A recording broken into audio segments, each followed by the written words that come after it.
They said hush your mouth, keep your head down low, drink your pain, pay your tax, do what you're told. But I was raised where the rainy streets teach you to stand on your own 2 feet.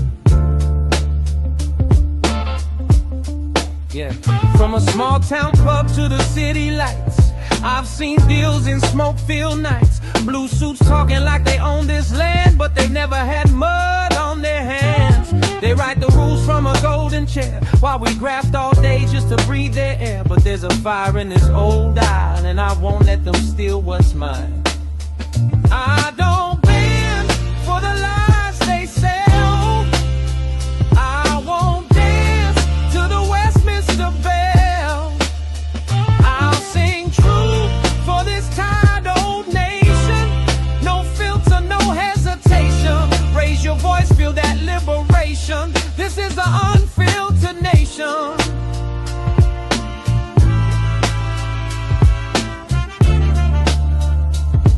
Yeah, this is the Unfiltered Nation.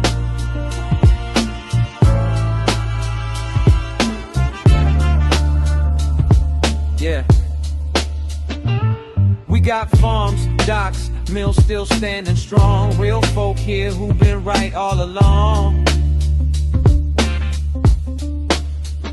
They call us crazy when we say no more, but we carry this country shore to shore.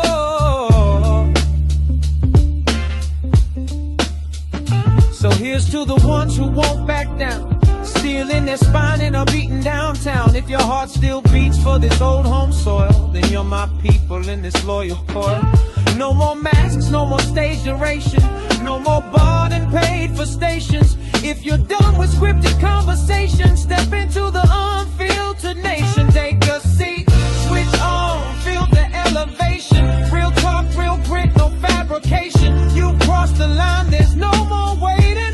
Welcome to the Unfiltered Nation.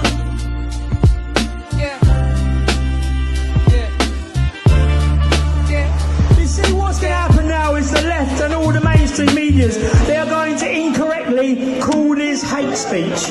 So they want to play that game with me. Okay, good. I'm going to play it because yes, I hate evil. I hate paedophiles. I hate cowards who trade girls for votes. I hate lies disguised as tolerance. I hate the wolves in the suits, and I hate the silence in power. And if you don't hate this too, then you're part of the problem. So this will be a righteous hate. It's what built empires, and it's what defends the innocent.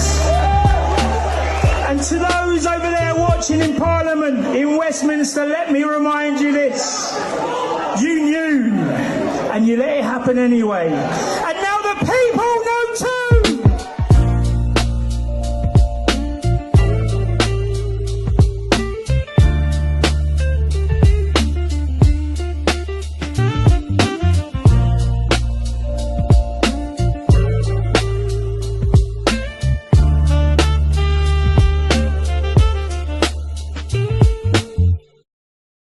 Welcome, welcome, welcome. I hit it on time as well.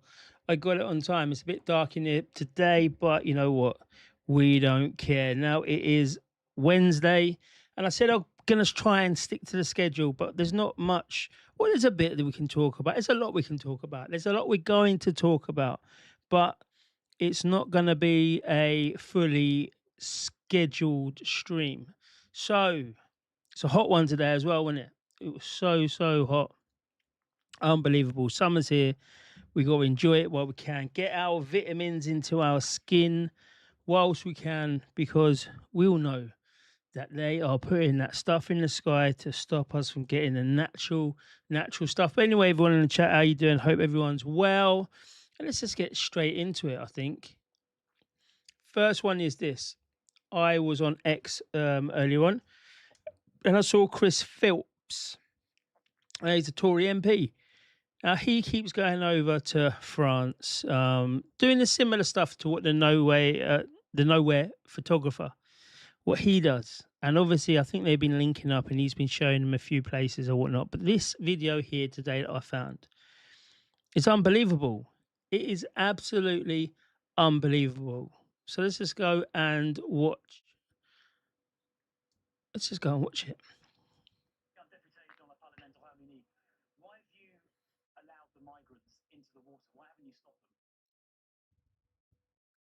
Look at that. See, look at that. Straight away. He's like saying, listen, I'm an MP from England. I want to ask you a question. How comes you are allowing them into the water? And he's like, I don't know. It's not a problem. You're the ones that are picking it up. You're the ones. You send your boats out to pick them up. We don't. We just say, yeah, do what you're doing.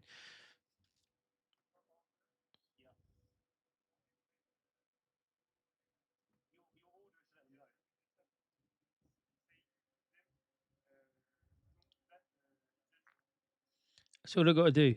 All they've got to do is say to them, don't do that. It is dangerous. That is it. That's their job there. Their job there is to say that. You see this building behind? It's quite beautiful building. It's probably a hotel. Why are they not stationed there? And then they can arrest them and they can bring them into secure area, and there can be a bus that will ship them the other side of France so they can go back where they came from. It's very simple. What way did you enter? Did you enter through Morocco? Did you enter through Italy? Or did you enter through Belgium or one of them places? That's what you got to do.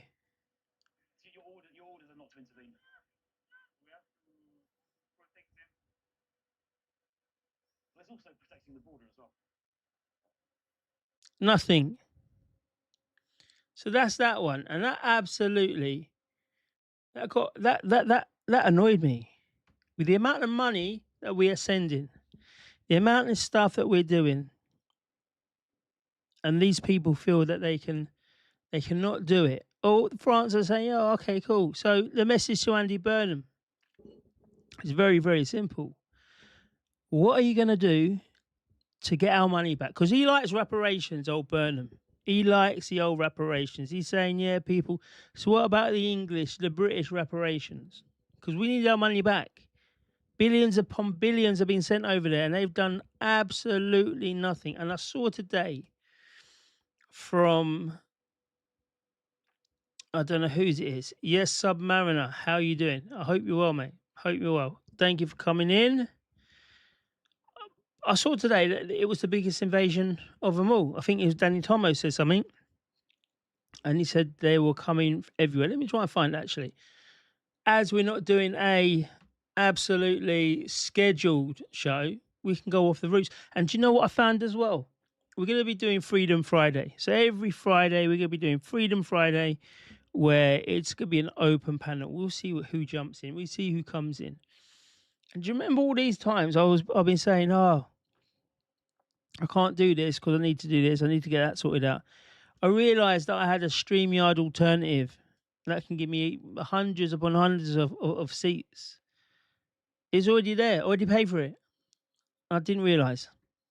So now Freedom Friday can go on. We just got to do it slightly differently. But we will be able to do it nonetheless. Let me see what Danny Tomo is saying. And there's a thing about Danny Tomo as well, because he's got the Patriots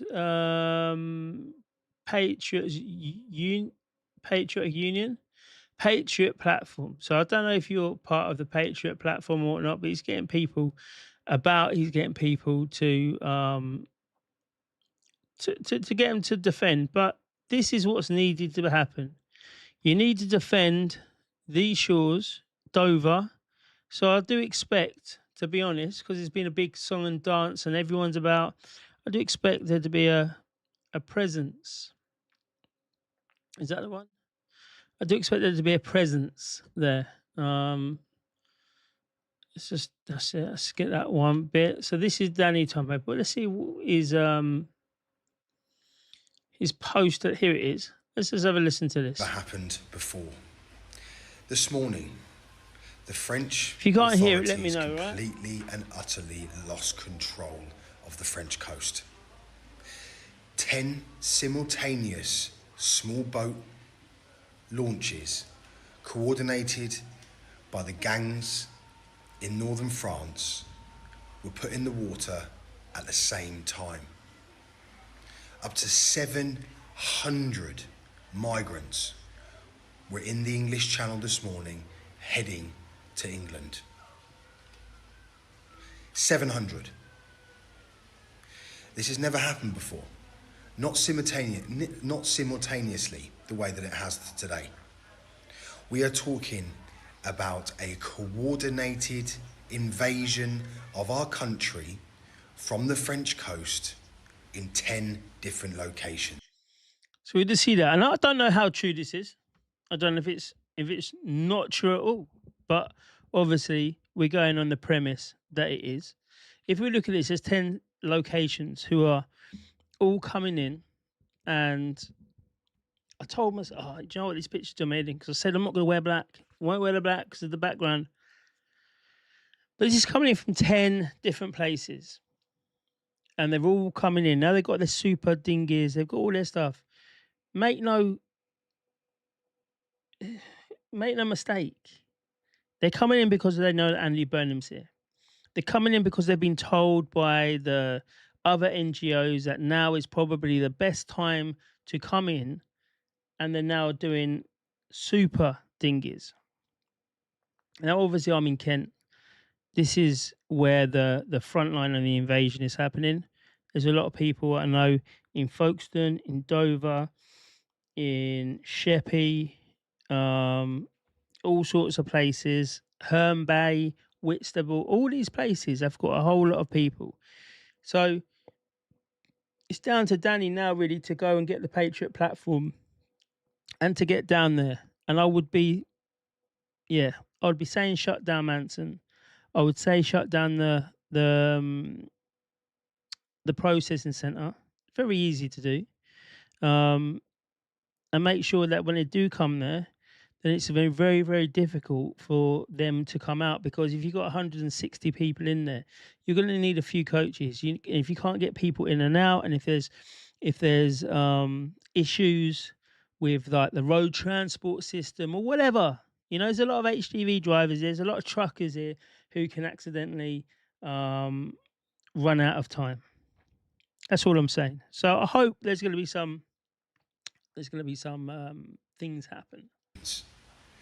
All launching within minutes of the other.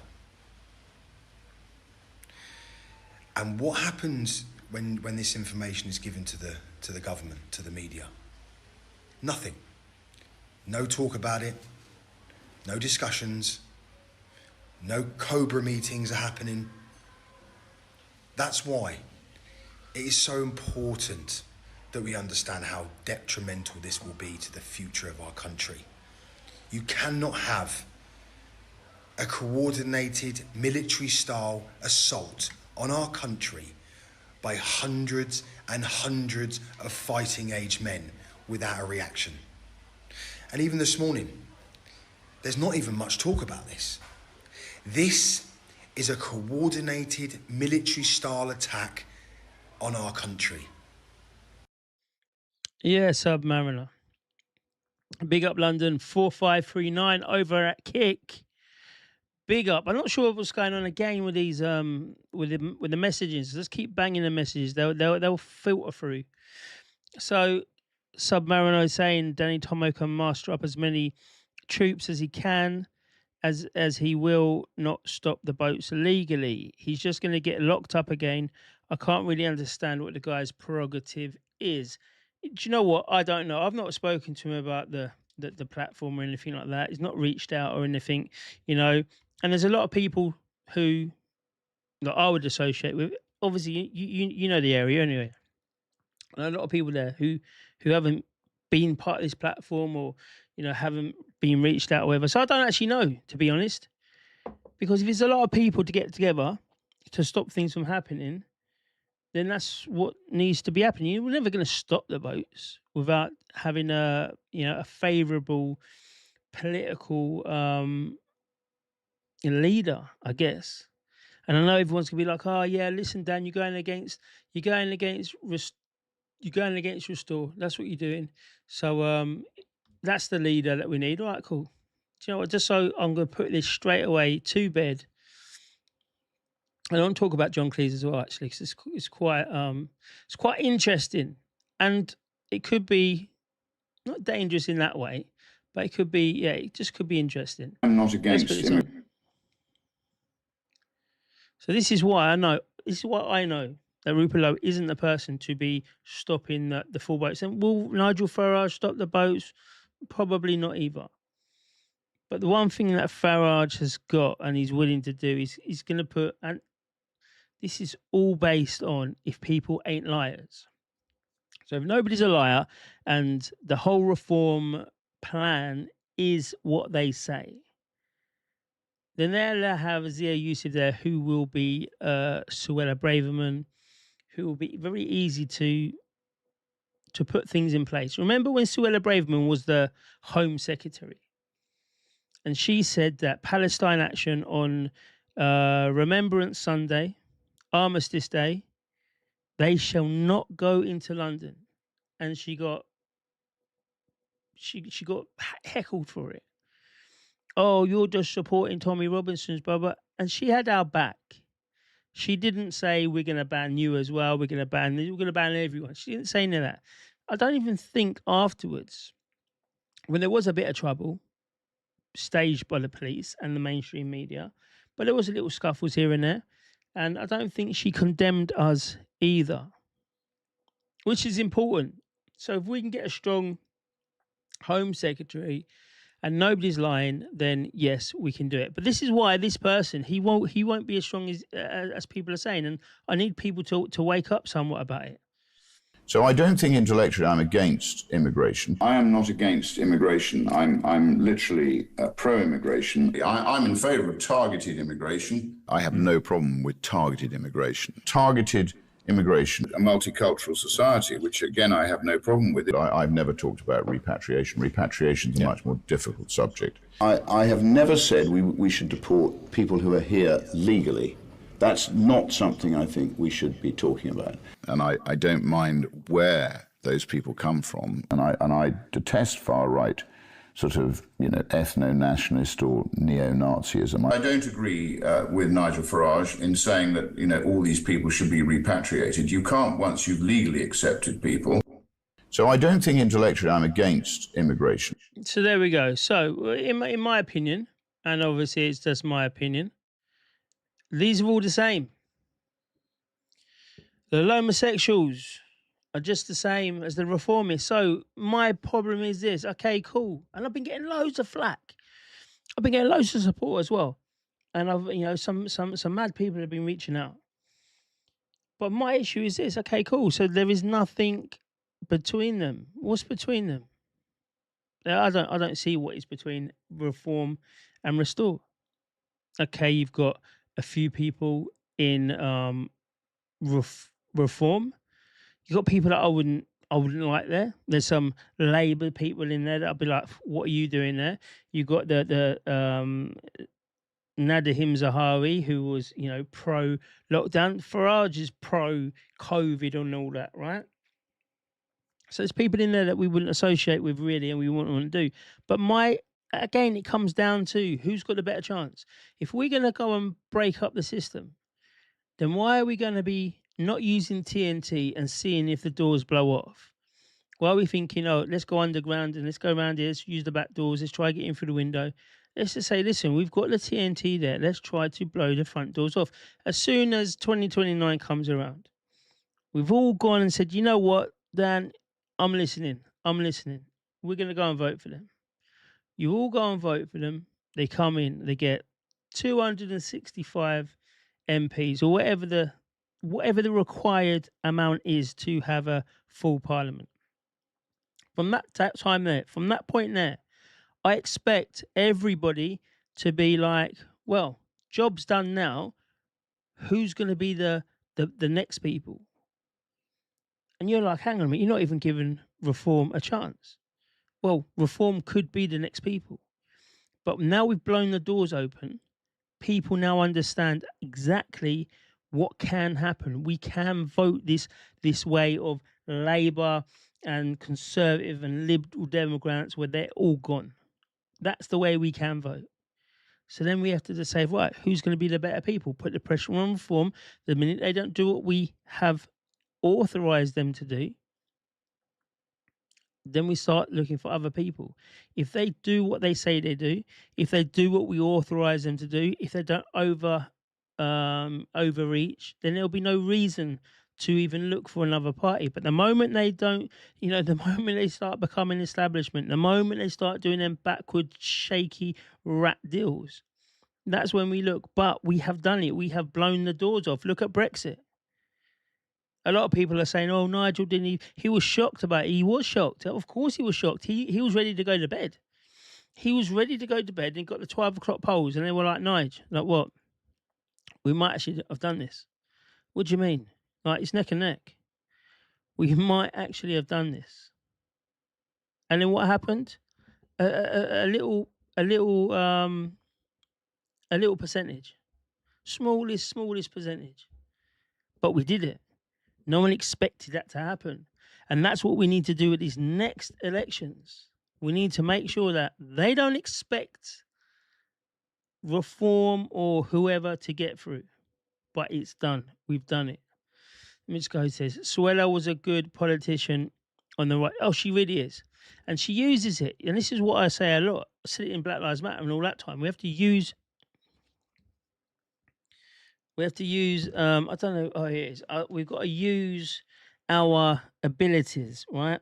And during Black Lives Matter, one of my abilities was to have a cloak of invisibility. I could say what I wanted. They couldn't counter it. And the media refused to have me on. And they were using, it's because of Tommy. Using that old line, don't come on and speak about Tommy, just speak about, well, actually, now you said I can't do that, I think I need to do it. And it's important as well. Oh, just come and talk. But that's part of it, right? He is part of the whole conversation that you're having. Anyway, that's another story. But we used our abilities to our advantage, and that's all she did. She went in there. She knew they couldn't call her racist. That she knew she couldn't do anything like that. And she's very right wing, and I think she did a good job. And I think, was it Rishi the Rat, or was it who was the Prime Minister when she was there? I can't. But whoever the Prime Minister was, I think they curtailed her a lot. They really did. And like what they're saying now, wow, look at Jenrick saying about it. He's been in Parliament for 14 years and allowed it to happen. Suella Braverman, she allowed it to happen. The reform is no good because they have all of these Tories inside of it. But the difference is, and I always come down to it, it's collective responsibility. Once you become a party member, once you become an MP, you have that collective responsibility. That's why they can get whipped. That's why half of the Labour like, Tony Blair, Keir Starmer, we know that he's guilty with the stuff around Mandelson, but we're going to say we don't want an inquiry because they had collective responsibility. They got whipped in. So it wasn't Suella Braverman per se. It was her being part of the team. It was the manager of the team that was shit. Now they've got an all right manager. I think it'll be all right. Let's see here. He don't tell Downs and Laws to shut the fuck up. No, he doesn't. And this is another part of it. A lot of people are like, well, this, that, and the other. Look at this, right? I'll show you. I'll show you what I've been working on in the back. Okay, and I said it the other day. Look, we're doing all these types of things for Black White Unite. It's not going to be what it used to be, right? So when I'm talking to people, I'm trying to get advice, and it's going to be more on about shared inheritance. People ain't going to like it. People are going to say, well, hang on a minute, the blacks, you didn't have a shared inheritance. Well, this is what it is going to be about, and it is an inheritance because we have inherited it. We're not the owners, we're the custodians. So, I'm just working on all these types of slideshows or things like this, so then I can do a few presentations to a few people and get real backing of this one, right? Why have I showed you that? Why have I showed you that? Because when people talk about restore, I don't see any ethnics, any blacks, anything like that inside of it, and that's a problem. That's a problem when you have people like Steve Laws coming out and saying, I'm going to deport the whole lot. Rupert Lowe's doing the 7 steps, blah, blah, blah. When Charlie Downs comes out and says whatever nonsense he comes out with, right? Deep State Charlie, whatever he comes out with is absolute waffle, right? You might have the big words. He might be able to talk about all of this stuff and how great it is. He had a debate with someone the other week, in fact. And do you know what? For the first time ever, I was like, you know what? This guy is actually talking a bit of sense. Not Charlie Downs, the other guy, right? That's how bad he was. His propositions were so bad. So when Rupert Lowe don't come out and say, "Oh, I don't audit the membership," all right, cool. But these people are chatting shit like they're inside, and they're going to be preventing a whole lot of people. And you sit on there that you don't mind the multicultural Britain. You sit on there that you don't mind the legal immigrants. But then your Twitter is going to be saying something different because somebody else is writing it. That's the problem. That's the whole problem they got. Ash Woodward, new person. Who's likely to get in, do you think, over on X? That's good that the X is working. That's really good that X is working. Who do I think is likely to get in? I think, to be honest with you, I do think Reform will get in some way. Whether or not it's a coalition with the Tories, I'm not sure, but it's going to be the Greens and Labour that will have a majority together, or it'll be the Tories and Reform. And that's going to be difficult because what would the Tories do? Would the Tories say, yes, we'd like to join forces with you after we've been chatting rubbish for a long time? Or would we allow Labour, Green Party to be the leaders? It's very, very difficult, and I think that's what's going to happen. I don't see Restore doing anything. Today, whenever Thursday is D-Day for Restore. I know they've got a lot. I know Tommy's jumped in and said, Marlon, if you're in Manchester, go and support him. A lot of people are putting a lot of effort behind him now, but Manchester's fallen. It was wild. I don't know why. Why would he go from Makerfield to Manchester? It doesn't make sense. You got beaten in Makerfield, you got beaten in Norfolk, and you go to Manchester, where you know that there's not a right-wing government, right-wing mayor's going to do it. Andy Burnham has just left it. All of the NGOs and all of that are going to be, whoever it is, we don't care. We're just voting for the party, right? If it's Labour, all the pipelines are going to be in place. They're not going to change. You're just changing the person behind the seat. That's what it is. So Restore will lose another election. They bottled out of Clacton, talking about how this, that, and the other. Oh, how it was I'm not going to join the circus. Well, that could have cemented your win. Beat Nigel Farage and beat the Tories. You're game on for the Nationals. But if you know you're not going to win it, or you know that that's not what you're there for, then it's very, very difficult to win, right? So, yeah, I don't know. I do think, though, it will be Reform and the Tories, or maybe the Tories on themselves. Maybe Rupert will go to the Tories and they will rise up tenfold. I'm not really sure. That's a difficult one. Second-hand bike. That already happens with the Conservatives and the Lib Dems, exactly. Restore have picked nearly all Reform's policy. It's an imitation gang. You look at the policies, and they are very much alike. Let's just say that. But, again, they've all been in the same conversations. They've been around the same people. So how much of it is one person or another? So we're going to have the overlap, and I'm working through Band again to get the comparisons to be able to put them up side by side. But the problem I'm having is people, you people out there, right, like to chat a lot of whatever. So I need to make the premise so equal That is literally, I'm putting one up and then the other one up. But to get that equal premise on each one, I'm finding it difficult. So if anyone wants to try and help out, you're more than welcome, because it does need to be like for like. So I've got like 5 criteria that I'm going to judge them on. I'm going to talk to the people, and you're going to come back and you're going to put your votes in as well. So it's not just me saying, this is my opinion. You'll be having your votes too. And then at the end of it, hopefully we can see who the better one is and who really you should back. Because if that's the better one, that's the people you should do. Anyway, so yeah, I'm working on it. Roland Rat. Oh, he was in it. Yeah, I thought he was. So Roland Rat, Rishi the Rat, he told Suella, it makes more sense because they're both Indian descent. So it makes more sense that he would have said, oh, don't do that. Don't go with the far right. Don't go with them people. You might actually win something. You might take my job. I did have high hopes that she would have been the leader. Lowe was in the Tory party himself once, I know. And he left because of the Maserat Treaty. He left because of the treaty in Europe. And then you got Deep State Charlie saying, oh, you know what?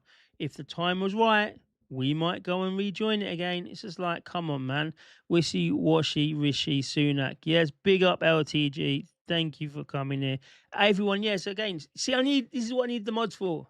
I need the mods to tell me, you've come in here, we got 70 odd people, wherever. I don't know who we've got on the rest of it, but if you're on YouTube, make sure you're hitting the like. I don't want to see this big disparity. Just do it now.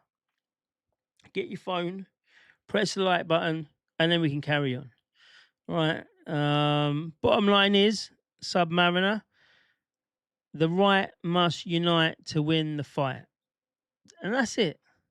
It's not the unification of the right wing. People are getting it wrong. Oh, I got it wrong as well.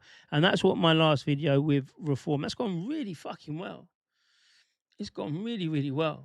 Look at this. And this shows as well. This shows the difference between YouTube and everyone else, right? So look at this here. 155 people, right? 155 people, and there's not 155 likes. Come on, everyone on X. You're letting the side down. Actually, on X, get over to Kick. Get over to Kick. I am going to put the Kick stream in a minute. What am I looking for, people? Oh, yeah, that thing is a pinned one. Look at this. 91,000. 91,000 views. It's unbelievable. This one went very well. So, with that one, the unification of the right wing. People are like, oh, you know what? We've got to love the people 100%. It's not. We just got to get together and say we're going to vote. Let us vote for Nigel Farage or whoever's going to be the leader of Reform. Let's vote for Reform. Get them in. Get them to do the hard work, and then you can do what you like on the other side. You can just literally do what you like. It's a one vote. People are all het up like, oh no, we're not going to do this. We're not going to do. Listen, if you want another 4 years and a destroyed society that's influenced by Davos, Soros, Serco, Clear Springs, everyone else, then cool. Vote for whoever you want to vote for. If you're genuinely worried and you genuinely want to save this country, to vote once. Just vote once on a vote that you might not like, but you're voting for a collective. All right? That's important. You don't have to like the policies. You don't have to know the policies. You don't have to like the people. All you got to do is get them in there, because it's going to be no worse than if the globalists are still in charge and they've done everything they can. And there's also the anti-establishment party who is prominent, who is ready to take the fight on. You've got that one there, and the people didn't vote. Do you think that they're going to actually listen to us at all on anything we say? No, they're not. So it's not about pride. It's not about I was right. It's not about Millions must go, aim high, vote low. And if you look at that slogan, if you rewind the slogan, right? I know it's a wordplay, but the wordplay is very, very bad. Aim high. I want millions to go. I'm aiming for the stars. But your votes, your margins is low. You didn't think of it like that, did you? It's what you're putting into your mind. Spelling, words, all of that have power. Believe you me. It's so hot in this room. I've got moisturiser on as well. And it looks like I'm sweating out. It's so hot. It's 33 degrees in the night. Right. We're not going to be going on for too long tonight, I don't think. Let's get back to the chat. Dan. Oh, it's gone. No, Dan. Ask Labour. Ask AI about the policies. Ask AI about the policies. Listen, this is what I was doing. I've got a research sheet that I do to research. It's good. It can cut research down to half a day, right? On so many things. But that's the problem, because it doesn't really understand the context. It's reading the words, and it pulls up a lot of false things. And I'm like, whoa, that's wild. Let me just see where that says it. And it doesn't say it. And it's like, this is Claude, man. This is like, you're supposed to be one of the best researchers. I've got like the prompt is like so specific, not specific, but specific for what you need to do. And it still comes up with a whole lot of stuff. But then they're not exactly the same. I need it to be as like for like as I can, like what I'm going to judge it on, So, like the policing report, just for instance, restores policing report. It's not really a report. The policing policy is not really a policy. When you look at it and when you go through it, it's just words. It's like a story, but it's not a policy that you can go next to this one. And then you got reform not having a policy. But we'll do it. I promise you. Restore and reform won't be uniting. Get used to it. No, they're not going to unite. Kim, Danny, you decided to support reform, and reform is on the decline. Last week, Reform lost a councillor seat to the Labour Party.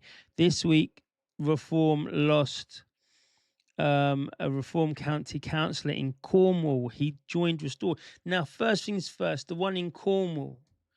If I can just get the one in Cornwall, the councillor in Cornwall. Let's start with this one, right? Let's just start with the one in Restore.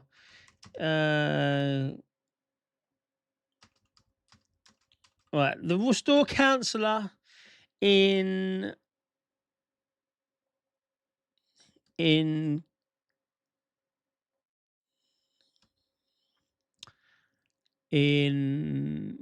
Cornwall. I'm trying to find it. Here he is. So here we are. We got Bruce Craze, the councillor for Four Lanes, Beacon and Troon, Cornwall Council, previously Reform UK. Now, I do believe that because he was previously Reform UK, he was elected in on the Reform UK manifesto, and I'm demanding him to have a by-election, Kim. Because this is, if we are saying that our voices need to be heard, then our voices need to be heard, right? And you can't do that if you got all of these people defecting wherever they're going. And I'm going to say it to Labour, I'll say it to UKIP, I'll say it to Reform. If Reform picked up a Restore or someone else and they didn't have that by-election, which none of these fuckers are doing now, I'm going to say it. So let's not get it twisted. But if we're going to have a voice as the people, if his constituents can have a voice, then he needs to do a by-election, and sadly he won't. So this I don't see as an issue. I don't see reform. They won't care. Bruce Craze has gone. Is he a Scientologist, do you reckon? Do you reckon Bruce Craze goes to Camelot Castle? Don't know. But what I do know is that's not really a problem. Look at this guy. Here's another one. Councillor Damon Dewdney. So the following candidates have attended this meeting and wish to be considered to join the council. Yeah. All candidates met the eligibility criteria to become town councillors by co-option. What the hell? Resolved. It is that Mr. and Mrs. Hubbard and Mr. Dewdney to be co-opted, become members of the town council. So this guy didn't even get elected. This guy's not even at a voting stage or anything like that. But oh no, they were all these are ready. These are all gonna be there. What else did you say about it, Kim? Oh yeah, I did it on a decline. That's great. If you think that reform is on a decline, that's great, because I wouldn't want people on the other side to be saying, "Well, you're doing it because they're going to win." But the matter is this: it's very, very simple. I'm not a supporter of Reform UK. Right? I'm not a supporter of Reform UK. I'm not a member. If you all want me to be a member, I can easily do it. It doesn't matter. But I'm not a member at this point in time. But what I do know is that we need to get a political party elected. And that political party, even though I do not agree with the political party, it's the only political party on my side of the argument. And you're going to say, oh, it's centrist. They're the only right-wing party that has a chance of being elected, being the only party elected for how many years that is not Labour and Tory. So I'm prepared to do that. It's a slice of history. I'm prepared to do that.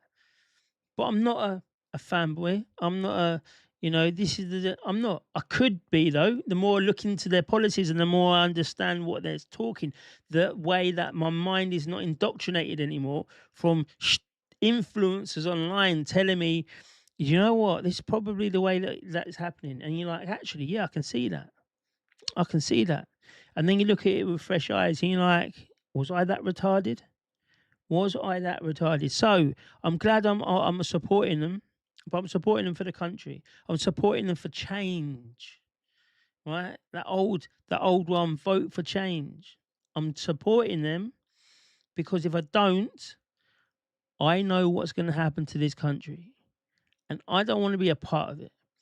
On the 20, if they don't get in in 2029, the next election, they don't get in. Do you know what? Use lot. You can do what you like, right? I will go to socialist Spain, right? I will go to nationalist France, right? I will go to Germany. These places. I'll go there for a few years just so you lot can sort your shit out, because it's crazy. If you vote in for a Tory or Labour, it's absolute crazy. I'll go to, actually, do you know what? I'll go to Italy. I know 2 people in Italy, and they've already given me a job. Right?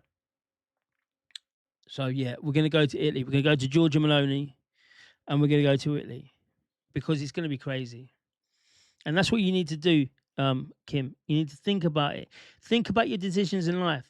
Think about this. If it's mathematically impossible for Restore Britain to win, mathematically impossible, then why are you backing them? Why can't you do the math? Why are you saying, well, not now? They won in Great Yarmouth. Actually, they didn't. Great Yarmouth first one. Norfolk, Restore Britain lost. Restore Britain has lost every single election they have been in. You know that? Makerfield, they've lost. Manchester, they're going to lose. So it's not a nationwide party. It's a very specific Great Yarmouth First Party. And they didn't do what I said that they should have done right at the beginning, when they should have used the umbrella scheme and said, you know what, we're all going to go under this one bit, but we'll all be individuals. We'll all be, Kent first and Norfolk first and all of these ones, right? You're all under the same umbrella, but you might be different political parties underneath them. But you're all under the same umbrella. It's the same identity. It's the same badges, but you got a UKIP there, you got a Reform there, you got something else there, but you got the umbrella. We can give the umbrella to Rupee. I don't mind giving him. He can hold the umbrella for me. I don't mind that. But he didn't do that. He just says, I'm going to win the Nationals without winning a single election. Just don't get it. I just don't get it. So that's why I am with Reform UK. I'm proud I'm proud to be part of them. That's gone up anyway. I can't read that. That's gone. Restore. Can I get that? I don't. Let me see if I can make this huge. I can't even make it huge. Wait there. There. Oh, I can't fucking read that. I can't even read that, bro. Oh, there we go. So there are restore branches all over the UK. Boots on the ground. There are apparently there's restore branches there, but I don't know where Kent's one is. I don't know what Kieran does up in Swale. I don't know where he goes. He goes to Sheppey. He does his pictures in Sheppey, but no one seems to have seen him in Sheppey. Yes, Curse 10, big up yourself. At this point, anything's better than Labour or the Greens. Exactly. And that's what it is. You don't have to support anyone. Danny, Reform are now being behind Labour parties in the polls. They got down 10. They've gone down 10 points in the last year. Nigel will never be PM. If you're looking at the polls, again, educate yourself. Polls only serve pollsters. You know that. You know when Rupert says, "Oh, we were unprompted. We were this." Why were you unprompted? Why is he so worried about unpromptedness? It's because polls only serve those who pay for it.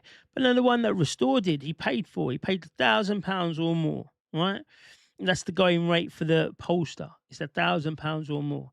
And he got a very positive outcome because the questions were what he wanted to do. So you don't listen to polls. The polls on the Brexit said, nah, Leave is going to be washed out by Remain. There's no chance. James O'Brien was on his propaganda channel for months, and we still did the polls. The polls still got it wrong. Very, very wrong. There we go. Don't do the polls. I don't care. I agree that those moved to the Greens have moved back to Labour. Yeah, but the Islamists haven't. They're still in the Greens, and they're very, very big. No European, Kirsten, no European or EU member or EU country is safe. Only Poland. Poland's safe. Hungary as well. Hungary. He did switcheroo, and we never did that stream, did we? We didn't do that stream. So the Hungarian Prime Minister, he was doing it. He was playing both camps at the same time, and then when he got the Prime Minister seat, he was like, "Nah, we're not paying that European Union. We're not doing that European Union." So it was good. I'll get it out there. We still have the best policies, but as things stand, they're in no position to win the general election. I don't think they've got great policies, to be fair. They haven't got policies, they've got pitches and propositions. That's a very different thing. It's very easy for me to say, and this is one of the things, right? And even Reform fall down this trap. They say the only way to secure our borders is to get out of the European Courts of Human Rights. right? We've got to remove that and we've got to replace it with an English, a British Bill of Rights. Then we've got to come out of like the Human Rights Act so we can become a sovereign country. It's what many people will say. But number one, that's never going to happen. So anyone pushing that is chatting rubbish to you, because it's never, ever, ever going to happen. But if it was to happen, how many people would be out there protesting because they wouldn't have any rights at all? And would them rights come back? We would be removing one set to not guarantee another one. Do you see what I'm saying? If they put them side to side and they say this is what the side by side one is, the left are going to stop it. The left are in the courts. The left are solicitors. The left are the barristers.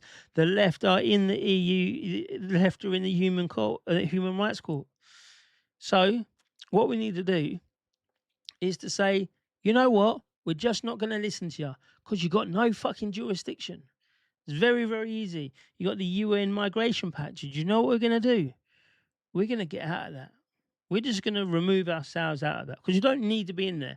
And there's not anyone in there apart from us that are keeping us in there. We're not beholden to something that was done in 1951. This is our country. We can do what we like, but people just don't do it, right? Then you're going to come back and say, okay, then, Dan, you're saying that it's all policies and Rupert can do what he likes and, you know, you're contradicting yourself here. Well, it's not. Because we can do what we like of saying we can get out of it. But internally, when we're trying to put policies through, we've got the House of Lords and the Supreme Court. Them two things are never, ever, ever going to change. And they're never going to, you're not going to remove them. You're not going to have a second chamber.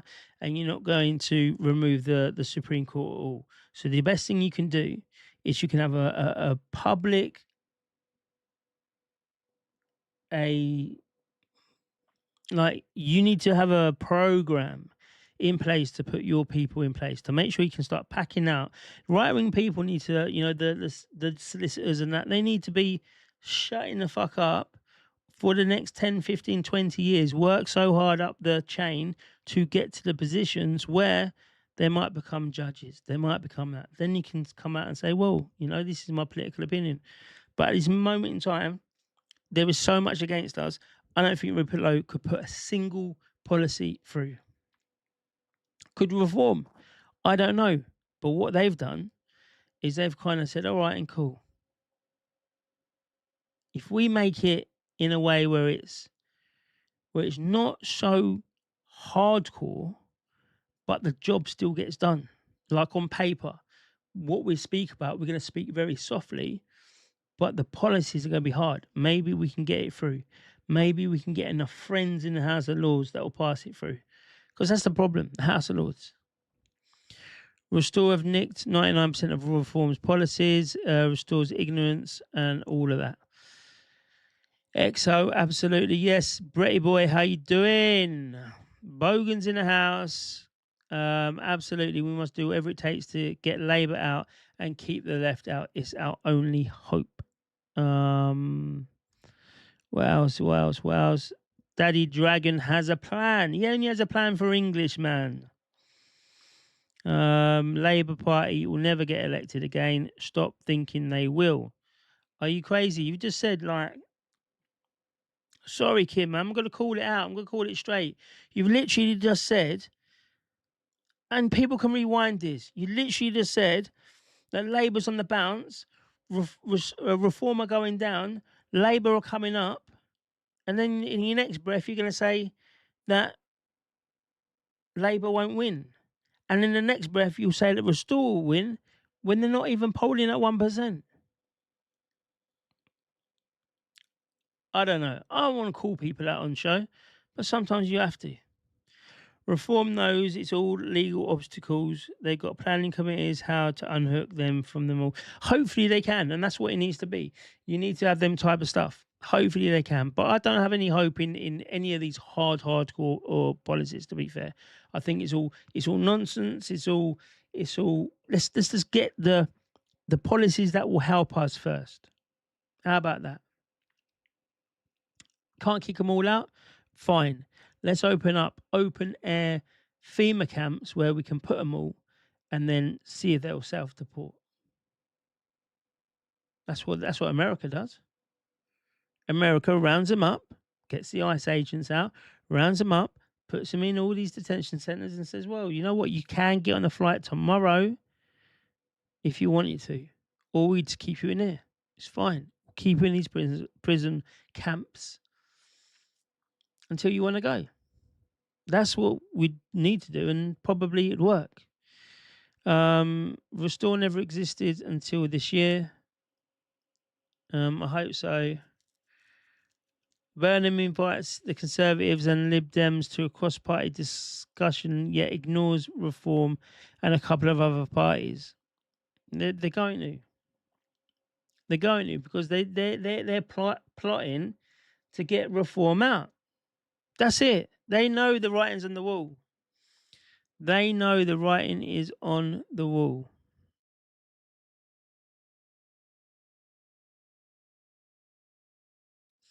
Sorry, they know the writing's on the wall. It is what it is. It may sound harsh, but I don't think Commonwealth passport holders should be allowed to vote in the countries. Have we been through the slides on this? I've got so many things that I've done that I've not even put out. I think we have done it. Let's have a look. It's absolutely crazy if you see what's going on, right, with these Commonwealth and the votes. It's absolutely 100% crazy. Now, what would I have called it? What would I have called it? Not the murder room. That white unite. Rigging. Governments rigging YouTube. Is this it? Oh, you can't see. You lot can't see that, can you? 1 second. It's this one. Who gets to vote? This is wild, right? Let's have a look at this one. It's absolute wild. Who gets to vote? The global. Have we been through this? If we haven't, if the locals, the regulars that know, if you know, you know. Have we done this one? I think we have actually. The Global Migrant Electoral Rights Database of 165 countries over 60 years. This is the answers that they do not want you to know. It's a tactical vote at the moment. We need to watch very carefully. Hopefully no election in the near future. Yes, it is very much tactical voting, but it's unity voting as well. Because tactical voting, it says I'll vote for your person if you vote for my person. And it relies on people doing both things. But what can happen is the left can infiltrate it very easily, because a lot of people are very trusting. And they can do it and say, if you vote for this one, I'm going to vote. And they won't vote. They'll just vote for this. So they've got their own vote double. So let's just say we're all going to go and vote for one party. Put the pressure on them. Go to and this is what I want to do. I want to go to every single, and this is with Black White Unite as well. Right? I think it's important. It helped for the rallies. It helped for a lot of other stuff. So I think it's going to help. It's going to work now. But if we can get a unit out and we can start going to all the conferences, we can go to the rallies that they put on, because Reform do put on a lot of rallies. It is very Americanized. We can get out and speak to a lot of people. We can get out and change a lot of people's minds, right? So if we can do that, I feel that could then turn into an internal lobby group where we can say, that's a very bad idea, what you just said there. It's a very, very bad idea. Maybe you want to consider it. Sorry, because if we can have that much power, and if we can do that much influence, then it'll be very good on the parties. And again, like I said, all I'm really caring about so much is to get the 16% that votes for Labour of the black and the ethnics, to get that down to probably about 5%. So take 11% off of Labour, and then I'm not sure they can win in the areas that they want to win in. Reform, yeah, they're positioning themselves well within those areas as well. So it's going to be a cold, what is it? What do they call it? A warm call. That's what they're going to call it. It's going to be a warm call. So hopefully we can do it. You can't have every Tom voting back in Old Blighty. No, you can't.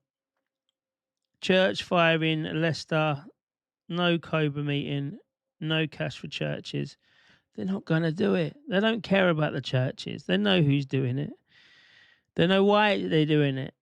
Curse 10 banned again. Many of them do live here, granted leave to remain, but retain their country's passport, but are still allowed to vote. For example, Pakistan. Oh, we'll go through that. We'll watch this space. Right. Let's do this. It's going to shock you, man. So what we're looking at, 165 countries tracked over 61 years. And there's been over where I got this from, right? I got this from actual data from the migrants, the Global Migrant Electoral Rights Database. So this is all being. Oh, here you go. The Migrant Electoral Database tracks whether countries allow non-citizens, foreign nationals living in a country, to vote in a local, regional, and national elections, to stand as candidates, to vote in referendums, and to vote from abroad. This is the most comprehensive data set of its type because nobody's done this. I don't think. Maybe they have. I don't know. So if we're looking at the 5 biggest global trends, 75% of countries now give non-citizens some form of national level electoral rights. And that's up 21% from when? Yes, 1960.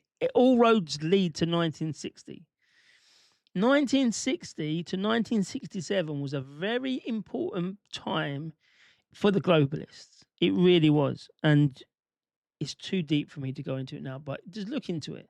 So look into the Marxists, look into their essays, look into the globalists, look into all the lobby groups, all of America, and you'll see there's one common flow.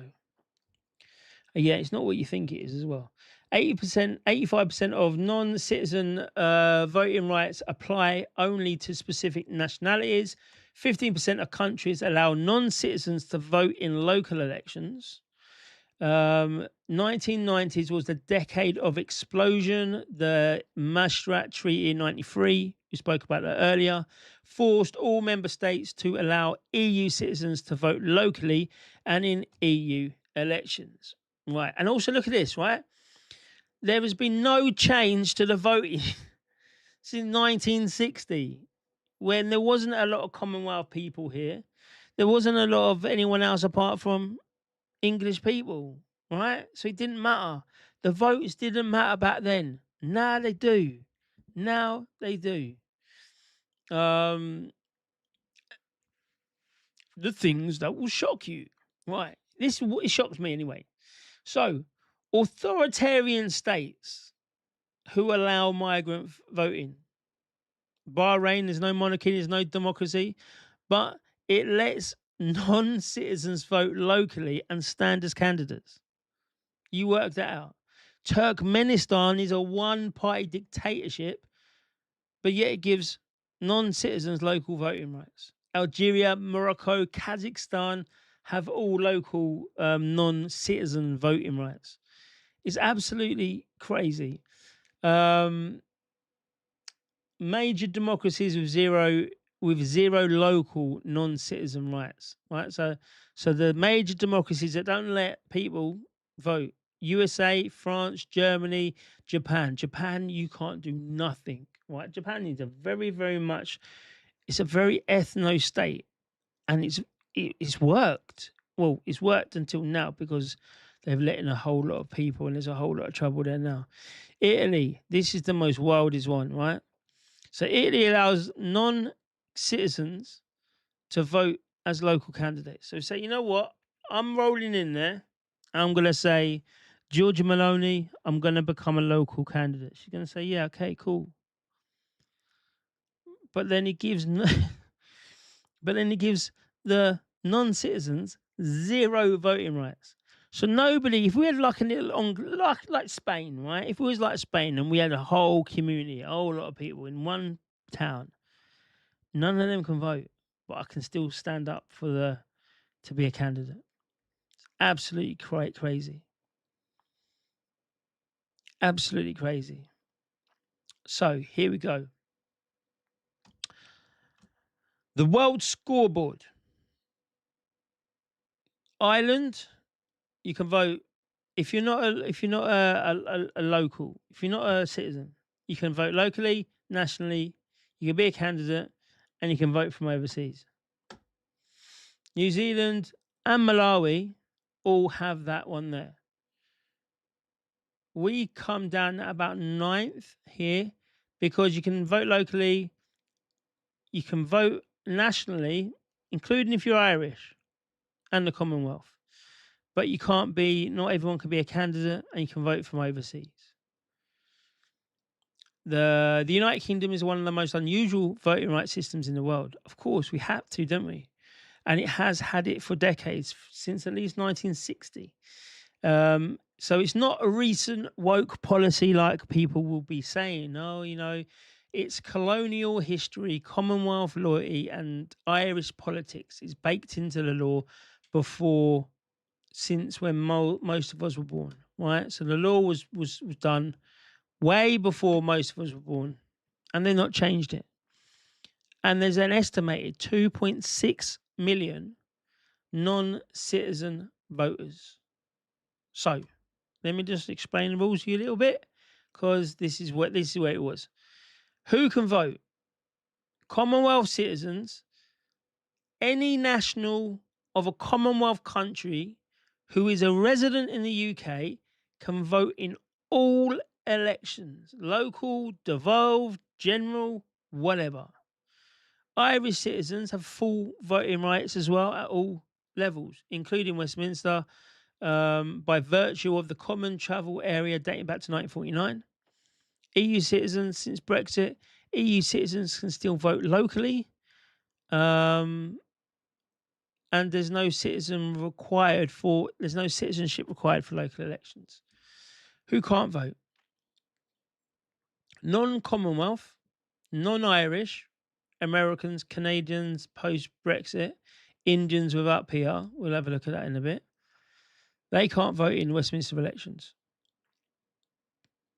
Asylum seekers and undocumented migrants, they can't vote, but they can. You can just quickly turn them around into a voting person. You just get them a citizenship, and then you can vote. Non-citizens cannot stand as candidates in Westminster elections. But a loophole. There are 54 Commonwealth nations.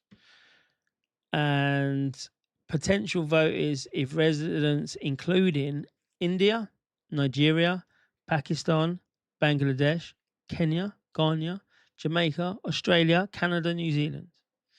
So that's just some of them.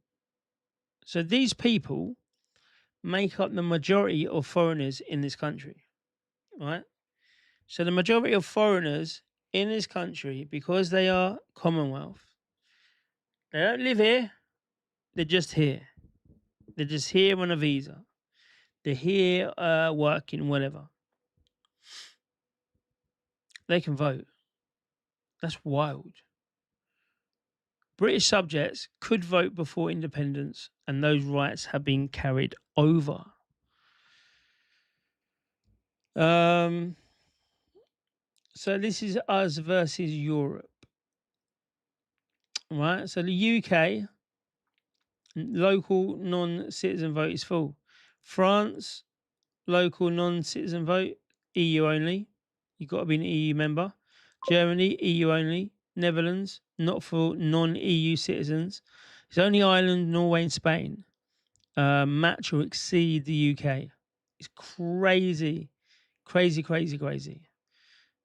Do I read this? The United Kingdom allows non-citizens for 54 Commonwealth countries to vote in this national parliament, Westminster, making it only a handful of countries on earth where non-nationals can vote for a head of government's legislative chamber. The US does not do it. France does not do it. Germany does not do it. So why do we? Why do we? And here's the change, right? I'm going to stop it off here. But here's the change. So in 1960, the UK, Uruguay, New Zealand, Norway already have non-citizen local voting. So these were an average of 11% of countries. By 1979, Spain introduces the non-citizen local voting. By 1989, all people, Nicaragua, introduces non-citizen voting. The Cold War ends. The democratization of the world begins. Rights expand globally in this next decade. Then you got the Maastricht Treaty, where all EU members must allow other EU members to vote locally and in the European elections. Hungary and Ireland introduced non-citizen rights, and that was the biggest expansion in the dataset history. So by 1995, the post-Soviet democratization, Latvia, Estonia, Lithuania, Slovakia, all these people, they joined the EU. So then them rights spread again, because all EU members have a right to vote in other people's parliaments. So the countries coding as national jumped from 62 to 86%. Malawi, Mexico in 2018, they will allow it. Africa, and they start catching up. So the global average hits about 14%. 14% of non-nationals voting in their elections. And up until now, where 75% of countries give non-citizens some national electoral right. But look at it, you can see how it just grows. It just grows and grows and grows. There's the real story. So 1960, 21% of countries would allow this. By 2020, 75%. And then, is there anything else here? The Commonwealth Club, what was that? But anyway, yeah. I'll put this up somewhere. Any good facts here? There's loads of good facts here. Loads of good facts here, yep. So yeah, that's it. So the Commonwealth countries,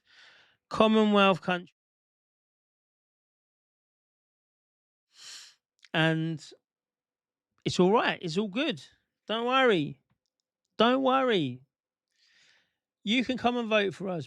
It doesn't really matter. What the fuck? What's going on? And it all goes up from the 80s and the 90s, and then when Europe expanded, it kind of opened things up to there. But it's crazy to think that these people can just come into. You've got to be in the country, the Commonwealth people. But it's when people talk about should we steal an election, that's a very easy way of doing it.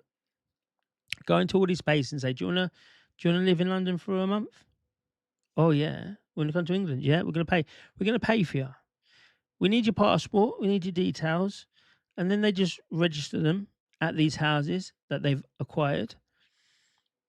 Or maybe the asylum seekers, maybe when they get put into a house, they got to say, we need your details. You'd hope anyway. And they get their details and they automatically register them on the thing to vote. They register a postal vote. And then those postal votes go to a care of address. That care of address, somebody's in there and he's just ticking labor. That's how you would do it. It's very, very easy. If you think about it, it's so simple and easy to steal a vote in the UK. Steal an election. We're not even talking about Russian stuff. We're not talking about China stuff. We're not talking about all of that stuff. We're talking about very, very easy.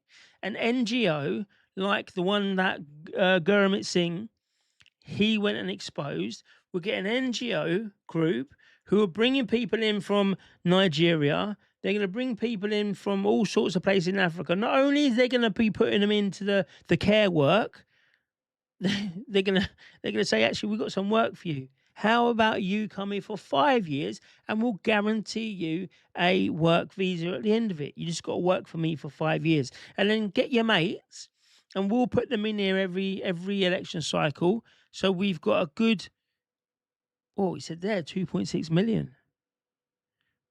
Good 2.6 million votes for Labour, and we can really distribute them around any area we like. That's what we're talking about, folks. It's absolutely crazy. It's astounding that just over 100 years, we've gone from ruling 1/3 of the globe to not being able to rule our own homeland. It's the biggest legal crime in British history. It really is. And people allowed this to happen. And I don't care when people say, oh, Dan, you can't be talking about this group of people. You can't be talking about that. Well, let's get it right. Who was in control of all the laws, all the politics, all the way this country was brought forward? It was the elite and the media arm, right? My foot, I just clipped my foot. It's these times my ankle gives away to me. These are the people who did it, right? These are the people who did it. Like I said, with my Christian Zionist video, that was exported to America. America kind of made a Schofield's referenced Bible and conveniently put all that type of stuff in it. Now people, the evangelicals, they're reading it as a fact. Well, hang on a minute. We can see there's a line between it being exported from the UK to America, somebody putting it as a reference guide, as a, this is what this means, you can talk about this bit of this passage and all that. And then that reference guide becoming the foundation of the evangelicals. So we can see things like this happening. We know that the Rothschild, the Gettys, the who was the other ones? The Rothschild and I can't even remember it now. But we know these types of financiers were financing all the way back to the Battle of Trafalgar. We know that, they become so rich because they were doing deals and they were backing both sides of the war. We know that now, even now, countries, the military industrial complex, they get rich when war happens. So what happens? Let's keep war going. Andy Burnham, let's keep the Ukraine war going because it's good for the finances. It's good for the backers. And that's what they've done. That's what these bastards have done. They took it away from us. They took it away from the people. And it's right. We went from ruling 1/3 of the world when we had no other way of communicating, no phones, no internet, no nothing. You had to go out and do. If you're going to go out and see the modern world, you're going to say to your wife and your kids and whatever, I don't even know how long I'm going to be. You might go out for a 6-month tour, come back 3 years later because you don't know where it's going to take you. You might not ever come home. You might just say, well, this country is very good. It's very hot here. There's a lot of food. There's weird people running around like tribes and that, but we got them under control. That's what it was. And now we're struggling to stop people invading when really it's very simple. It's very easy. If someone's got a boat, give me the boat, take me out there, and we'll see how very easy it is. In fact, just let me drive it. Let me just take it. I'll take the risk myself. What's up? Vikes Rapatumjit. So we've got the Indians in the house now. This is the multi country show. So he's learning. People are learning. Learning that, hang on a minute. Can I send for all my cousins and we can all start voting? So anyone in the Commonwealth can vote here, but we can't vote there. It's fucked up. Of course, why should we want to vote in these places? No way, but we want power over you. The Jamaicans are like, right, we want reparations and we are going to, we want reparations and we're going to take control of your elections. What other country does that? Come on, all the people who are you know, they're on the indigenous vibe, and you know they're saying that they want the country just for certain cultured people. Now, I want you to see. I want you to do something. I want you to do something. I want to see do. I don't want to hear words. Because right about now, we've not got many. We've got not many words left to say, and the last words are really, it's going to be vote for reform. I don't see how we can get out of it. I don't. I don't. I really don't. I expect these laws were made up when the numbers of foreigners were so small, it would not interfere. Yeah, listen, there used to be 100,000, 100,000. It's 1960 immigration, right? I'd guarantee you now, 1960, you probably got 300,000 all in, all in. 1960, because that's when it started changing as well. You had the Nationalities Act and all of that. It started changing when it started growing up a little bit too much. 1960s UK immigration number. It's going to say, oh, we don't know. We didn't have it for then. Here we go. People, I can see this here, yeah?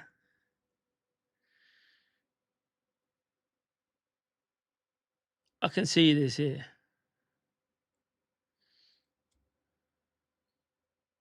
I don't think I want to show you.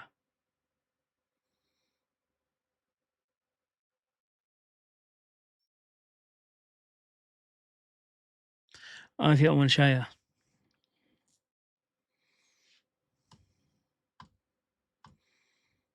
All right, look at these numbers. See if I can get this zoomed in a bit more. Oh, I need to move me. Give me 1 minute. Give me one. I'm available. All right.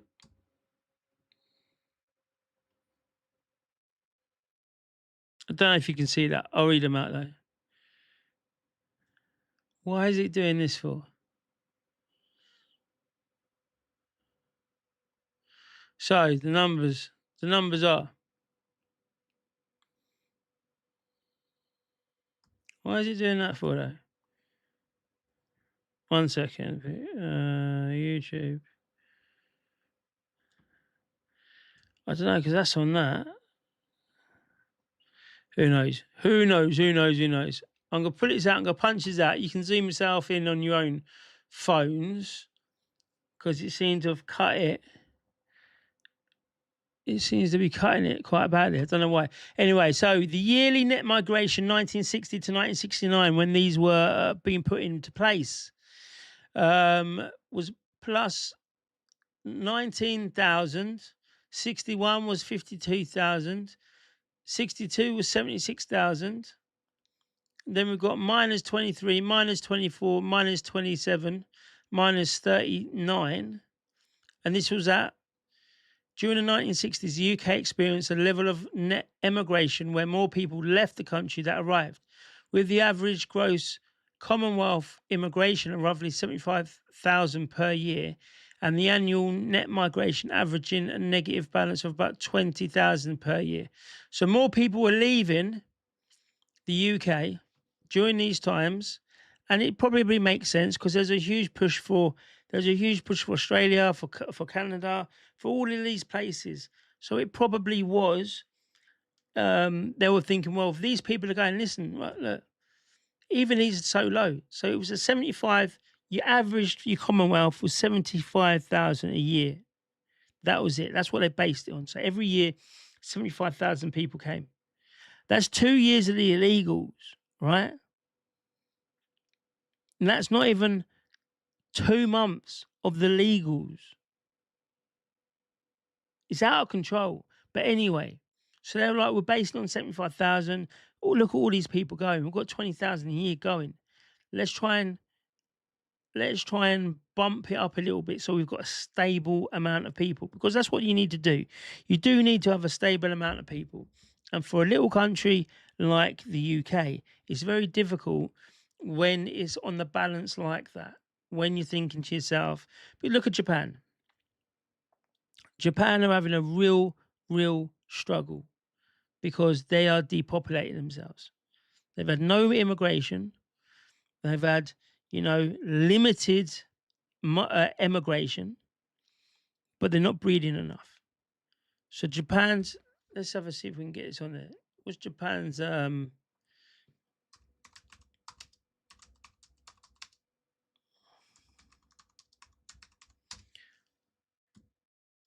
right, so Japan's birth rate. So they have 1.1. The annual birth for the whole of Japan was 500,000 people. So that's about 7 births per 1,000. Direct demographic impact. The gap between births and deaths is causing an unprecedented population squeeze. So you've got 671,000 that are getting born, but you're getting 1.5 million dying. See, they didn't balance it up. So the net natural decrease is 900,000. And the population has fallen under 120 million. Delayed marriages, financial pressures, high cost of living, stagnant wages, work culture, intensive office hours, leaves very little time for family planning. This is what's going on in Japan. And they're now bringing in a few immigrants and they don't know the culture, and it's gone terrible for them. Absolutely terrible for them, right? So what the UK was thinking is we know we need to balance it out. We need to make sure it's all steady, so we're not going to be having a whole lot of deaths and there's not a lot of people getting born. But in that meantime, when everyone was having a good time in the 60s, in the 70s, in the 80s, in the 90s, life was good, right? Life was good. We didn't know what the bastards were doing behind the doors. We thought these people had our backs. And now we know that they're not. Now we know that they're absolutely doing everything they can to make sure that this country disappears as a country and it ends up a transitional country. It's a place where you just make your financial transactions. You don't manufacture anything. No one really lives here. You might stay here for 6 months. No one actually gives a shit about the country because they're just coming in and going out. But they're paying higher taxes, or they're paying higher this, or someone's getting a kickback somewhere. That's what we can't allow happen, but that's what they've been doing all of their time. Hit the like, it's free. Remember, that's a very important thing. Everybody hit the like button. I want everyone now to hit the like button. Just right now. Go and hit it. And if you can't go and hit that, and do you know what? Do you know what? That's me. Where's my dashboard?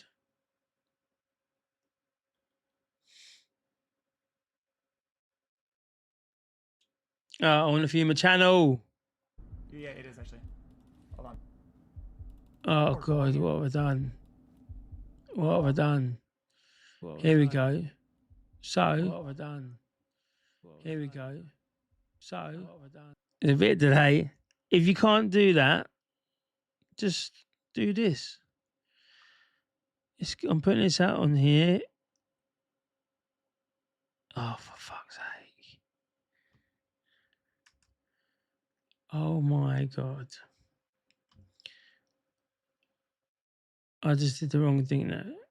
Right, let's go back to this one. We've got a new comment here. Copy. The Lieutenant General. Listen, I don't even understand why this is not coming through onto the other one. Lieutenant General, big up yourself. I know who you are. That's probably why it's not coming. That's why it's not come across. London, are we going to take 20 years to sort? Is it going to take over 20 years to sort this shit out? No, it's not. It's not going to take over 20 years. It's going to take over 50 years. We need a 50-year plan. Right? I'm even looking now and saying, right, cool. I need to put as much information into the girls, right? So they know what the job is to be done for their children. They know exactly what's going on. If God forbid anything happens to me, they've got the plan. They know. That's what I'm looking into. I'm looking to grandchildren I probably will never see. I'm looking to install the knowledge into them, because that's where the fight is. The fight has gone from us. The fight in 20 years is not, we just need progression. We just need to keep progressing.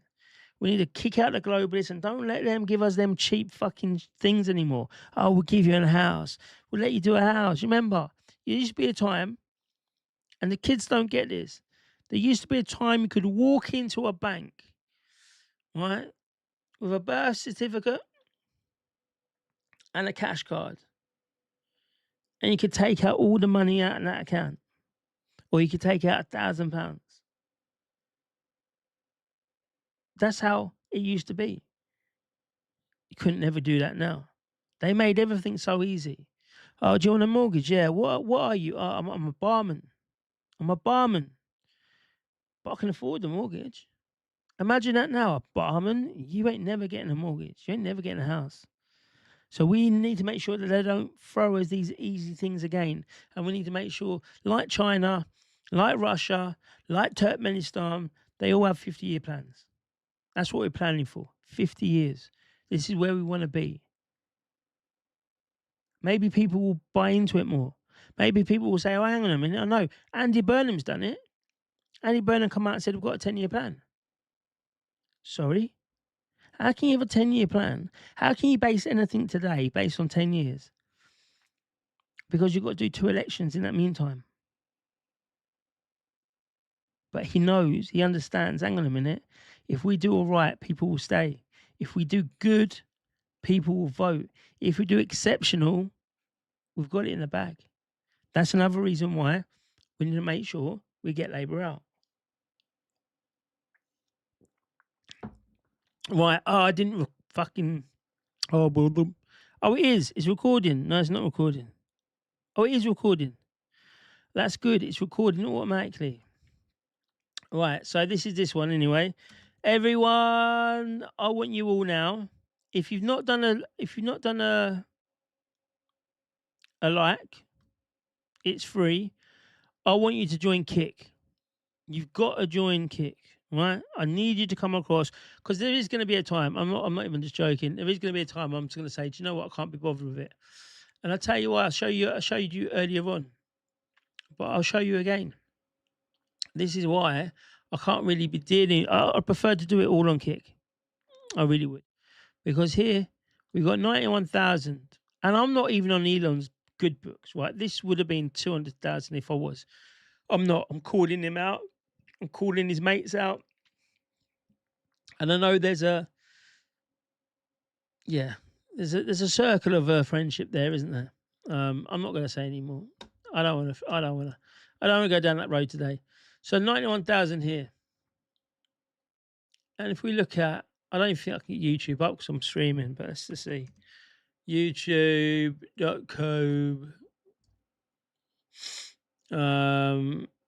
Daniel Unfiltered. Let's go. What was it? The same video? What's going on, people? I have the same video. Here we go. Oh, you can't see it there, can you? Oh, look at that.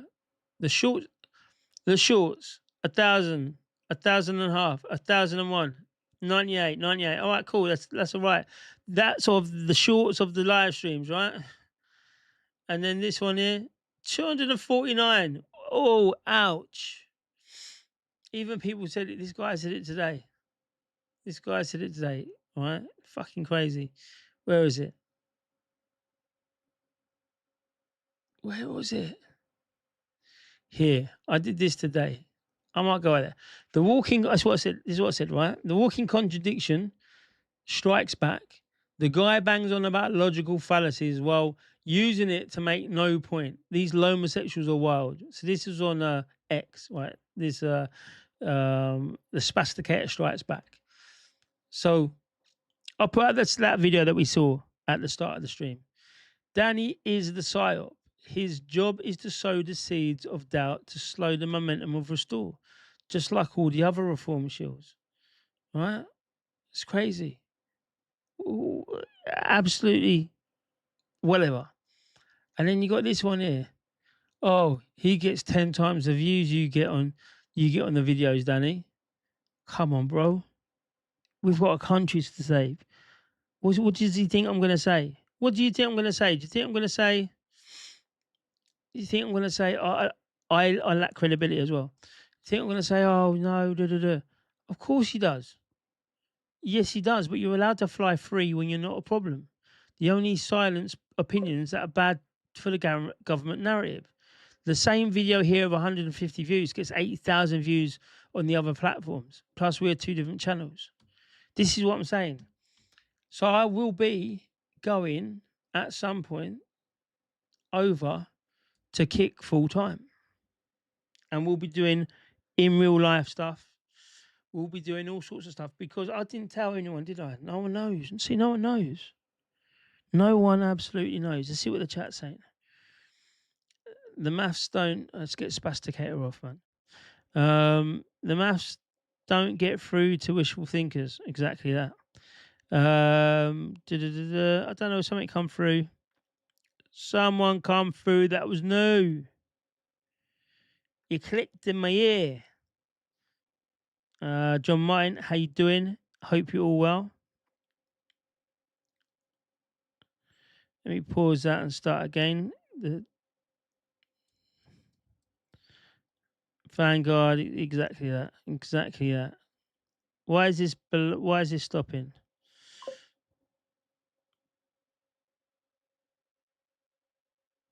I don't know what's going on now. It's all too much now. Anyway, so yes. Yes, coming off of here. Very, very soon. Maybe. I don't know. But I can't waste my time in places when we've got to win stuff. I want to do IRL stuff. I want to do all sorts of stuff. It's there in the link anyway. I want to do IRL stuff. And because of Kent, what we've had is they've carved it all up. I'm going to do a stream about it another time. They've carved it up. Why isn't it showing me?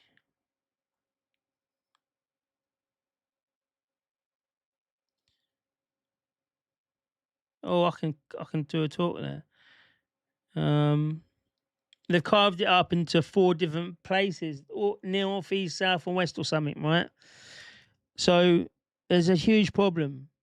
There's a huge deficits and everything. Anyway, so we'll be doing a lot of IRL stuff in September where we can go around all the other councils, put it on the councils, seeing exactly what's wrong, why they're not doing it. There's a lot. It's not necessarily going to be local, but it's going to be good because there's a lot of councils who don't like me, especially Medway Council. Medway Council really hate me. Don't hide anything then, innit? You know? Don't hide shit. If people come to me and say, well, you know what, this is happening, I'm like, okay, cool. Let me look into it. I look into it, I'm like, it's wild. It is happening. Crazy. Anyway, just gone viral. How you doing, my friend? Hope everything's well. Daniel Psyop, that's a joke. Russian spy before. Exactly. Exactly. I am the psyop because clearly, and this is the thing as well. I can show you 100. I can show you my Twitter, right? And I can show you thousands and thousands and thousands of messages who, let me just see if I can see one now, who say weird shit about me. Right? They say I'm a lefty, I'm this, I'm that, and the other. And it's all off that one video. It's all off the video saying I think we should all back reform. And that there says to me something very, very important, to be fair. If I get that many people that are that interested in saying how bad I am or how I'm a lefty or how I'm a psyops, because obviously this Spasticator fights back. He wants to try to, and Dino Cuck as well. They try to make it out that I'm something I'm not, because I generate a lot of interest on other platforms. They generate interest on YouTube. I'm not financially supporting on YouTube. Do you know what I mean? I don't mind. They are. If they didn't get their views, they wouldn't have that extra money coming in. Thankfully, I'm a lorry driver, and it's okay. So I don't need to do that. So I go on the other channels and I try and bang the other channels, the ones that actually put it out there. So all these people, it's power, isn't it? All these people are like, oh no, you shouldn't be saying that. That to me says either Black White Unite is an issue for them, or me speaking positively with reform, that's an issue for them. Not for me, not for you, not for us, for them. And that shows that it's not me that's got the problem. It's not me that's the psyops. It's them. And then you look into them a little bit more and you say, oh yeah, actually, Vindicator strikes back. Right? He said this. He said, have I got it on there? He said this. I can't remember the quote word for word, but basically, the arch enemies were the communists and the Nazis, right? They were arch enemies. In fact, Hitler, I do believe, invaded communist Russia. I do believe that to be a fact. And he comes out on his stream, and he's talking about all of this stuff. And he talks about how the Nazis and the communists, they teamed up because it's such a good pact. And I'm like, are you for real? And so go fact check it. I'm like, are you for real? You're telling your people the arch enemies are together. Like that we supported Russians to try to stop Hitler from attacking, from gaining entrance to Russia. And that's that low IQ things that these people do. But yet I'm the psyops. And but you know what's pissing me off now?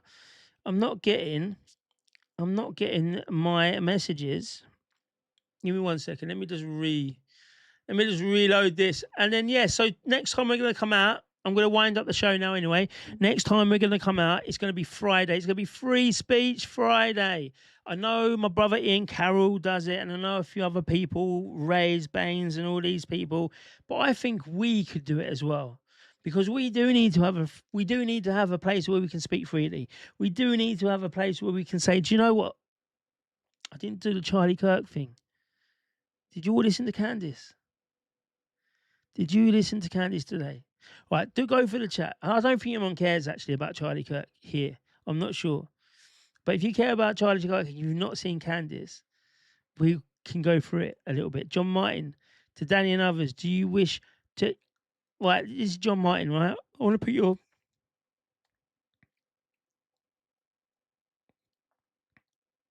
Oh, here you go. Ollie, what? I've just pressed a new bit. Everyone over on X, Ollie, and all that, yeah?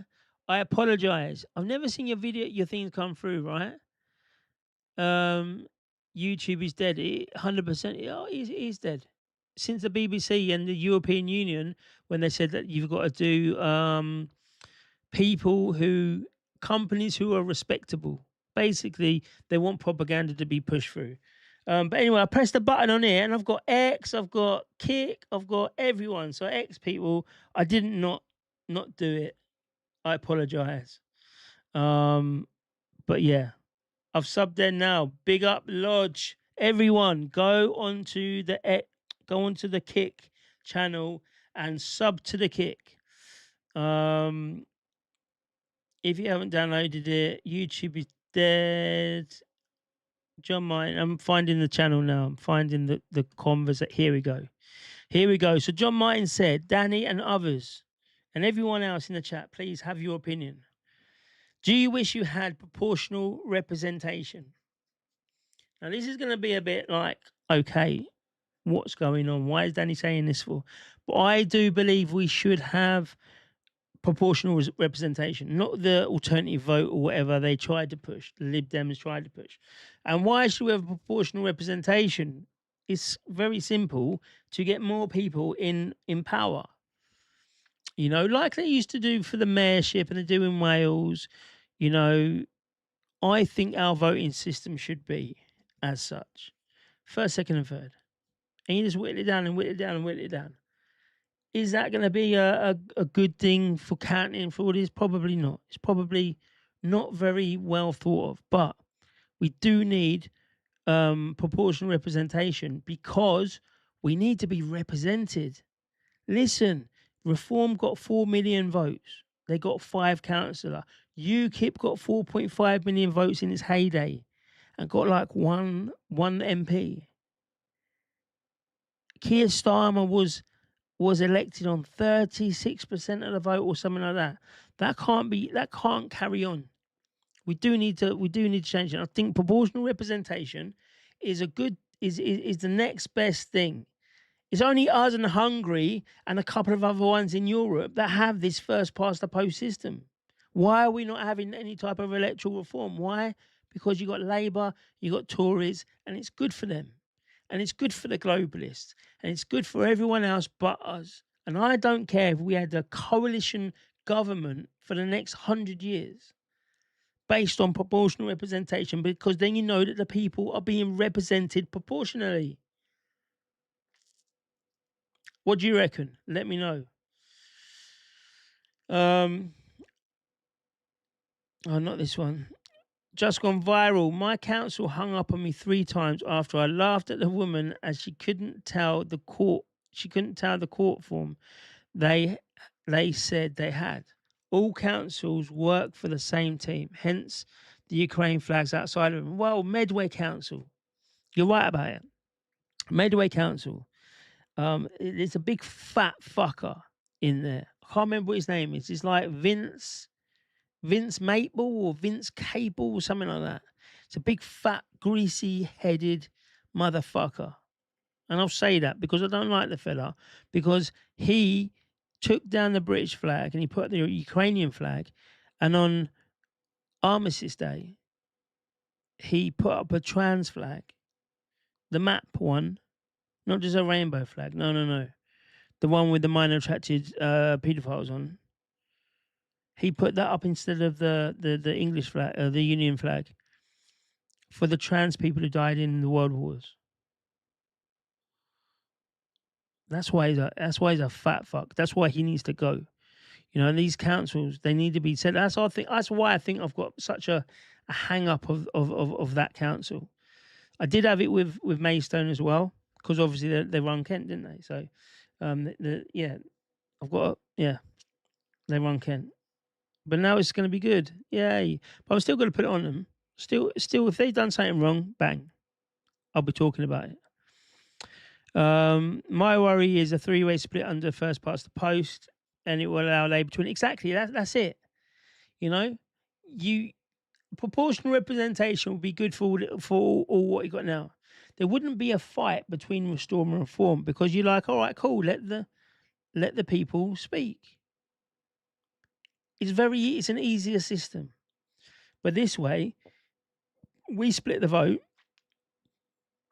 between the right wing. Labour come in.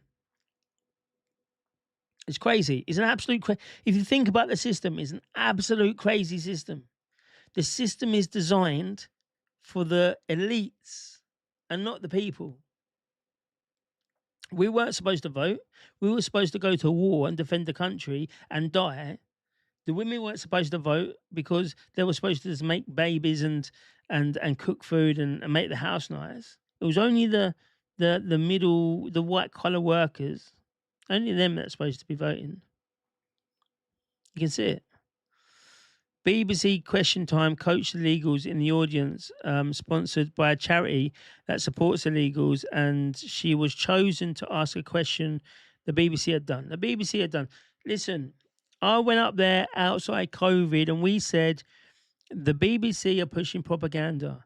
We pouted the statue of Eric Gill. Now, Eric Gill is a paedophile whose statue's outside of the BBC. And I know I got a lot of people from out of the UK here. So we will just show you. And there was a fellow that went up there with a hammer and chisel and started hacking at it. Right? This statue here.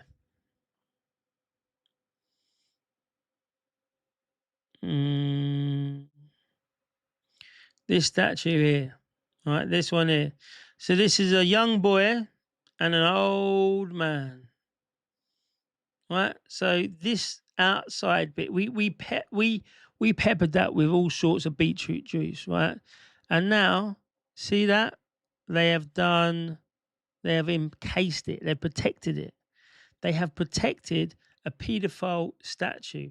Oh, he's not a paedophile. People are going to say he's not a paedophile. To Eric Gill. Gill was born and grew up in Chichester. He attended the local college before moving to London.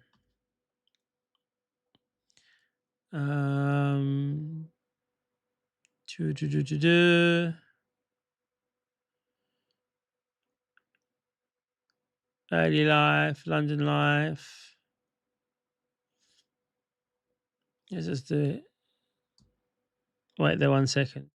Because these hide it as well. These hide the fact that obviously BBC, Eric Gill, the paedophile. They hide it so much the truth that you've got to go onto different ones to. Here we go. It's AI, but it's the best that we've got. It's the best that we've got, and I don't think you can see that. Why is it so? It's only at 125. Wait there 1 second. Let's get this changed around. I don't like this. All right, that's that. I can use that. Eric Gill, the pedo. We've got to go on to Brave. We've got to go into Brave when we want to get the truth. All right, Brave is a good platform.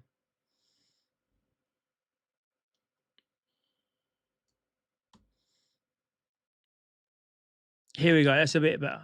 That's a bit better. So Eric Gill was a prominent British sculptor and a typographer, the creator of the Gill Sans font. Anyone knew that? So there's a font, which is the Gills Sans. If you use that, you are sympathising for paedophiles. No, you're not. And that's another thing as well about all of these people, right? All of these people on YouTube.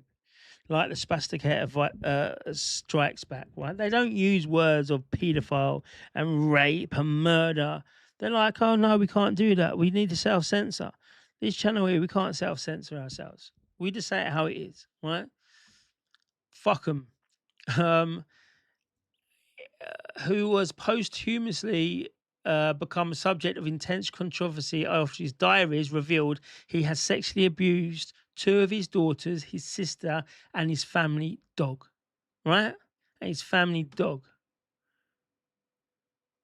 The Grade 2 listed sculpture was attacked by a protester with a hammer. In April 25, the BBC completed a restoration costing over £500,000, installing the protective screen and a QR code linking the information about Gill's history. So what they said is, you know what, we'll do a QR code, and we'll let you know that the guy's a paedophile. The guy fucked his dog. The guy raped his daughters and his sister, I think it was. But it's all right. We're going to spend £500,000 in protecting him. So how many more people are they protecting in the house? Because we know the BBC's full of sexual abuse claims, paedophilic claims.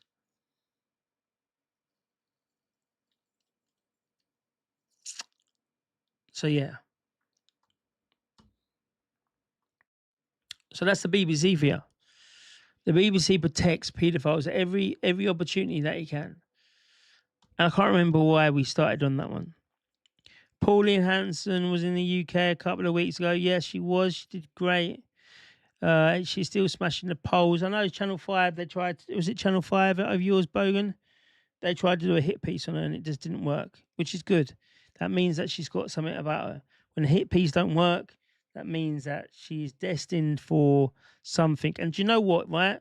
I'm going to tell everyone that there's a guy, there's two guys. One's in this chat today. Bogan Brett Norman, and the Dusty Bogan. I think it's been a few years now since I know them all. Dusty is great, absolutely, absolutely wild, yeah. But a typical, you could call it probably a typical Aussie. It's that kind of attitude, and there's a whole group of them. Anyway, so they started off this Australia month.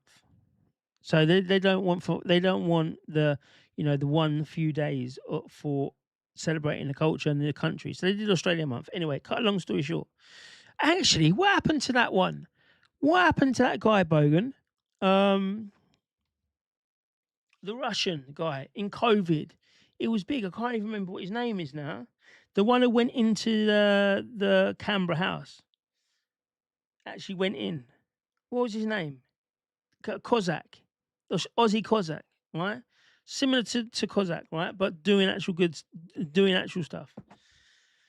So the Dusty Bogan Brett, all the people around him, and I'm in the chat. I'm in the chat with them, going out, hitting all of these senators, hitting all of these members of parliament. Come on, just support us. The first year come, not many people supported. The second year come, it was getting out there. The third year, Pauline Hanson, she's like, yeah, I'll talk to you.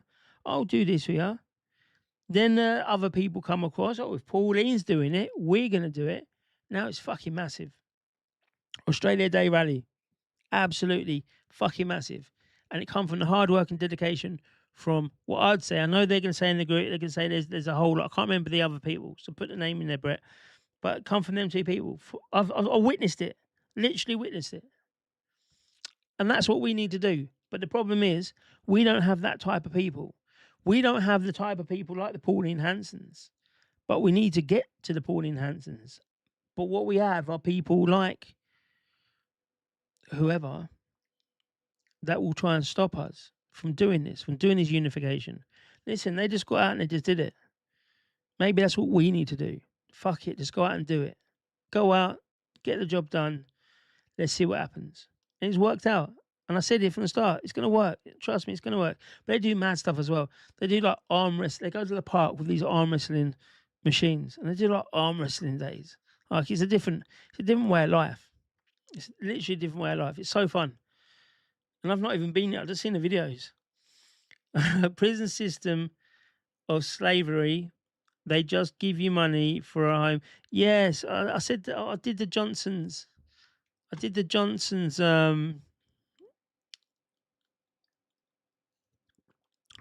Johnsons plantation video a few weeks back.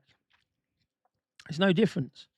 There's no difference. Slavery, and this Jesse said this as well. Jesse Peterson, he was born a slave, right? Not many people understand that. He was born on a plantation. He was in the environment of slaves. He was born into slavery. And he says that slaves probably, maybe had it better. The good ones. The ones that are getting whipped and beaten and all that shit. No, of course not. But there were plantations and farms that gave you half-decent accommodation. They gave you half-decent food. And you just got out. You go out, you work, you come back, you had community time, you had communal food time, you had somewhere to sleep. That is no different to what we're doing now. But we're getting screwed over. We're going out to work. We're getting our money for our work. We're buying our food. We're renting the house. We're renting the car, renting this, doing that, paying the petrol. They didn't have none of that. All they had was we go to work. We have food. We have breakfast, lunch, and dinner. As soon as it's dinner, we'll go back to the community and we'll have a good time. No one's getting whipped. No one's getting beaten. No one's saying you have to do this amount of stuff. It was there's a lot of farms out there and a lot of plantations out there that were just, you would see it now, like the farms you got around here now. You know, we need you to pick a certain amount. We need you to do a certain amount. It's all good. If you don't do that certain amount, we've got a problem. That's it. Pick the certain amount then. There's no difference here.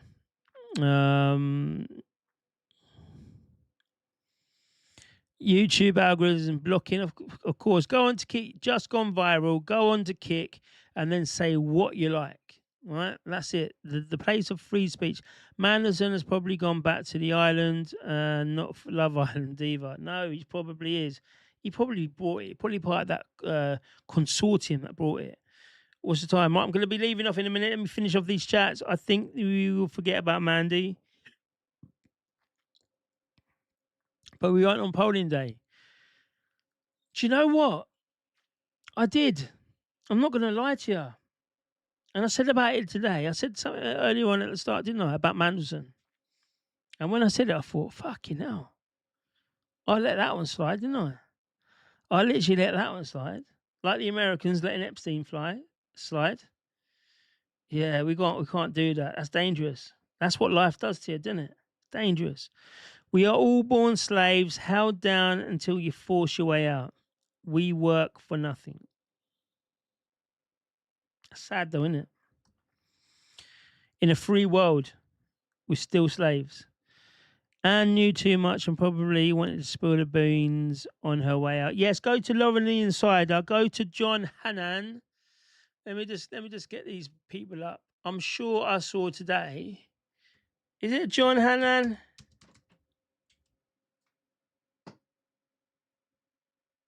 One second.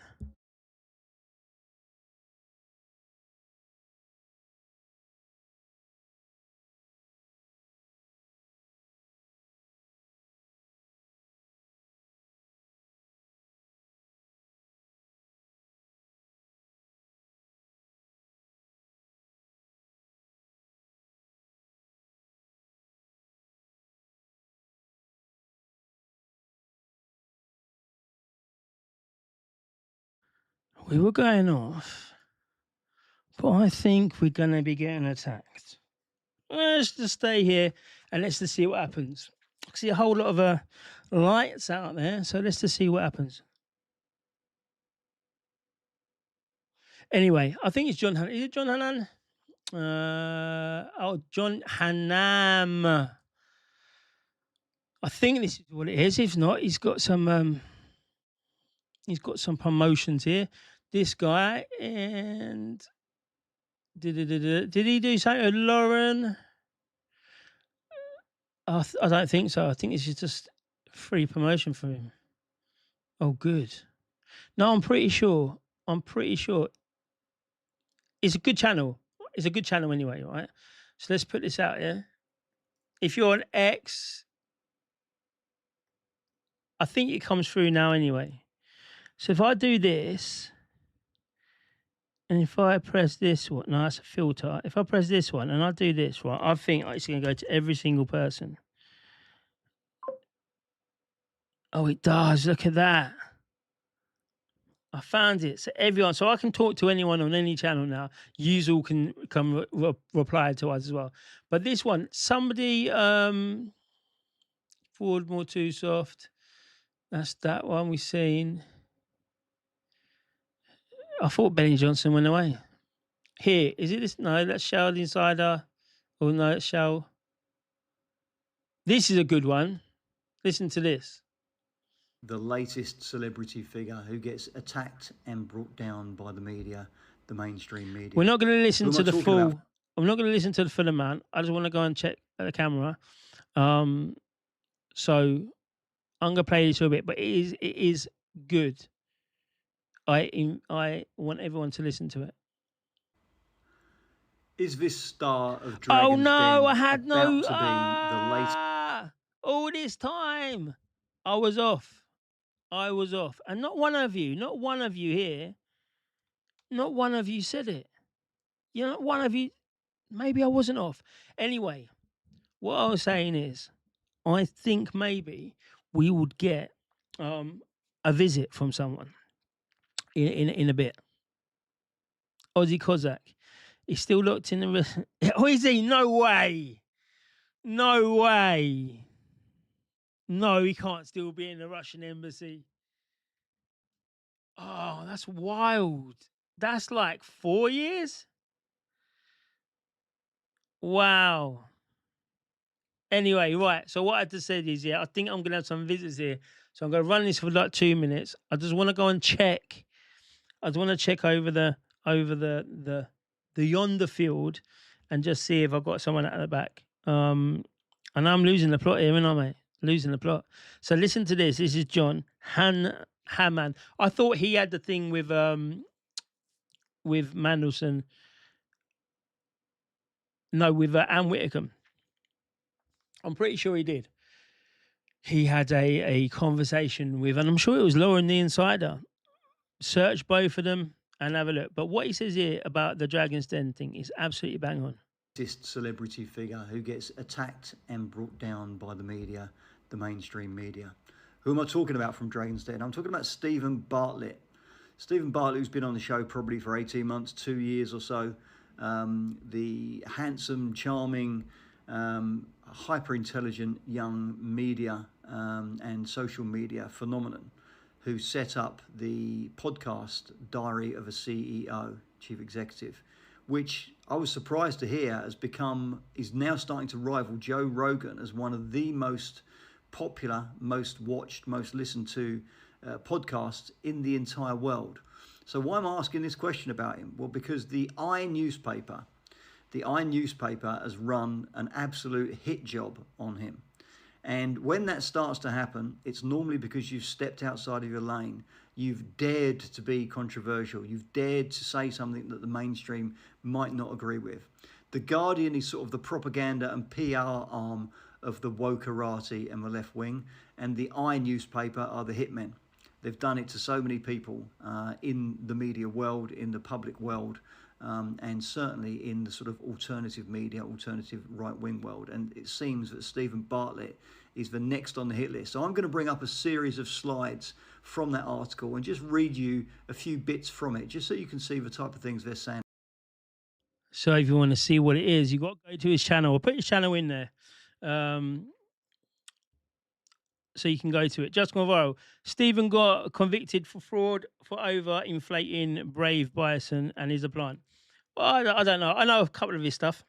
I don't really know him myself, but what John was saying here, it did seem, it did seem right. They said her interview was about reform, but it definitely was a smokescreen. She died late in the evening on Tuesday, not Wednesday, I believe. Tuesday night was 7/7. Was it? That's a fair point as well, to be fair. So, yes, anyway, people, I'm going to go. I'm going to go now, but please, before you lot go, share this. No, like it and share it if you want to, but get over to Kick. I know I've got a couple more people over onto Kick, but we can have some wild times over there. We can have, like, a lot of the streams now, I've still got to be careful because YouTube will Z me, right? I've not said anything about Ukraine. I've not done anything about, and I've got so much things about Ukraine, about Zelensky, about all that. I've not got them because I've already got a propagandist from them. They choose to demonetize and then remonetize just before the pay date. So now it's the 30th. They'll do it around the 5th, and then they'll turn it back on about the 19th. And then during that time, it'll say, oh, there's not enough time to process your payments and all that stuff. But over on Kick, you don't have that problem. It's direct. You get in there, you drop a few kicks and whatever, and it's direct. It's all there. And we can talk about Russia. We can talk about Ukraine. We can talk about the global politics that we don't normally or we don't really talk about here because of the restrictions. Now, I can talk about it, but it's just gonna. I'm on my last strike here, and it's just gonna Z me out completely. So let's not just do that for now. But yeah, if you've got anything you want to talk about it, drop me the links, drop me the messages. Kick's open all the time. Just drop a message there, drop a link there or whatever. I can pick it up, and then I can get it. Come on to Danny Unfiltered X account. DMs are always open. Drop me a DM, and we'll talk about it. Why YouTube blocked a message like that? What did they block? What message did they block? I don't think I can get it, but one of the people can get it. Oh, it's on the wrong one. Channel 4 News. Which one? Which one? I think it's all sorted out. I think Just Gone Viral sorted it all out. Perfect. Perfect. Anyway, people, that is it. Good night for the late night crew. The night shift. I'm supposed to do it or not? I'm supposed to say the night shift, put it as a little series, and then I've defaulted it back to Late Night with Danny, I think it is. But we will. I'll get one. Oh, Michael Owen subscribed. Or an M Owen anyway. I hope it was. Oh, from Brett. What? Brett's been cancelled. Bretty boy, drop a message. Oh, J-Ski. I can see all your messages there. Drop me a Telegram message. I'll try and have a look at it now. Good night, everybody. Thank you, everyone. It's always a pleasure. This is the night shift. This is me. Keep yourself honest, open, and free. I think that's a good one to end it with. People, take care.